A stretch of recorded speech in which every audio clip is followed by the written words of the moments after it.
These are your stairs to heaven. Those steps are your sins, Grover. All 1,048,576 of them. You think yours is long? Wait until you've seen mine. Kermit trailed off, with a hint of want, nay, almost longing in that voice of his. Grover has accepted the challenge to climb his stairway to heaven. Each step marks a sin that he'd committed in his past life. The bigger the sin, the bigger the step. If he climbs the entire thing, he'll face judgment based on his efforts. Unfortunately, Grover made plenty of sins.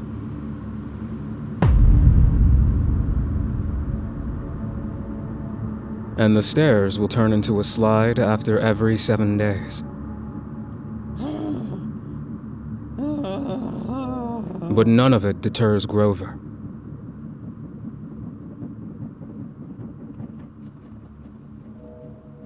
He brought the Glock with him. Even if it does take an eternity to master the flight of stairs, he would be the Muppet to kill God.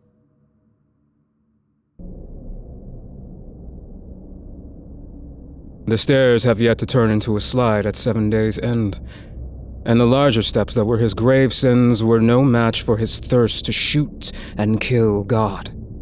After only 6 days, 23 hours, and 35 minutes, Grover has ascended most of the 1,048,576 steps to heaven. But to his shock,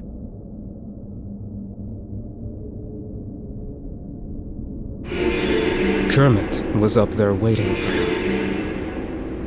How could this be? Yelled Grover. You were supposed to climb your own stairs, and it was bigger than mine, right? With a calm demeanor, Kermit answered him. You've come a long way for your purpose, my child. But next week, let's get serious and land a foot on every single step so you don't look like a furry blue cheater! Then Grover got his face kicked and fell to the bottom. After many failures, Grover finally made it to heaven again at the top of his sinful steps. And this time... Wow, look who... He remembered to push that vile and conniving frog, Kermit, down those stairs before going in to complete his primary mission.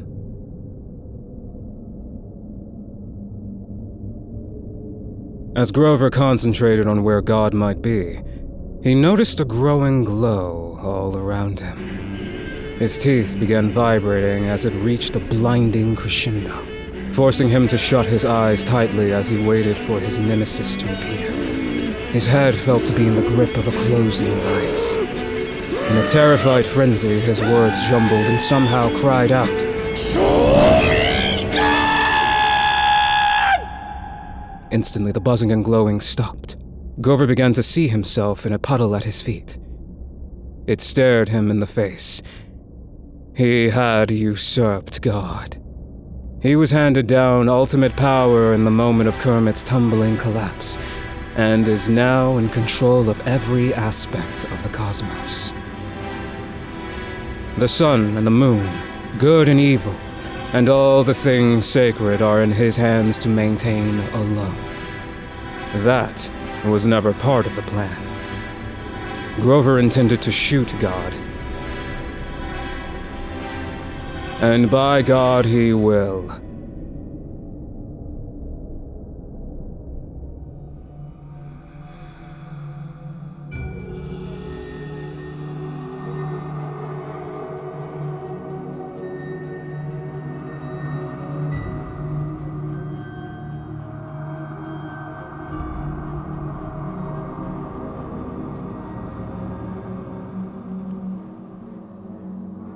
The day came when Grover finally found God, and yet he didn't want to kill anymore. He was tired. And so he waited for a true and final response.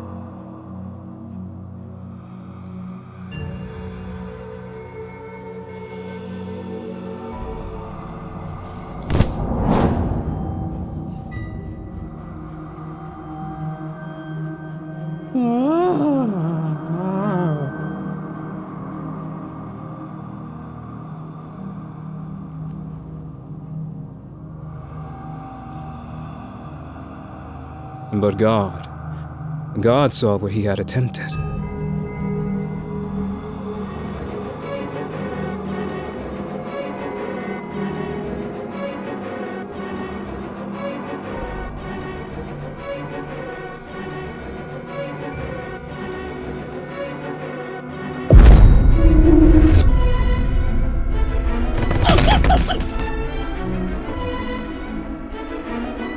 God punishes Grover by flinging him out of the gates of heaven, doomed to fall down the infinite stairway while shattering every sinful bone in his soft puppet body.